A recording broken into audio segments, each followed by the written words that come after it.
The overall goal of this procedure is to monitor the fidelity of chromosome segregation during mitosis in a live zebrafish embryo by using fluorescently labeled chromatin and cell membrane proteins that will be captured using high-resolution confocal microscopy.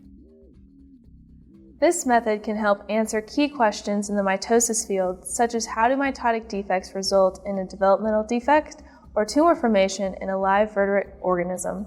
The main advantage of this technique is that we are observing mitosis in a live vertebrate organism that allows physiologically relevant data to be collected.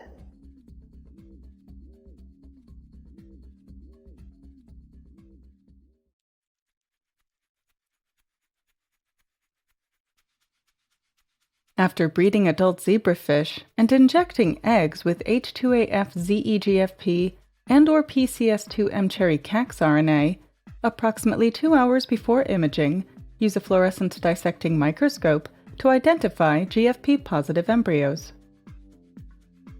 Transfer bright green GFP-expressing embryos into a new 100 by 15 mm Petri dish with E3 blue medium. Boil a stock solution of 1% low-melt agarose in E3 blue.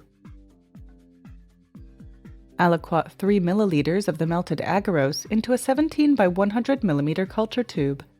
Keep the agarose warm by placing the culture tube in a 42°C water bath until ready for use. Gather 15 mmol tricaine, screened embryos, low-melt agarose, E3 blue, and a 35 mm glass cover slip bottom culture dish at a dissecting light microscope. Next, with number 5 tweezers, carefully remove the chorions from 3 embryos.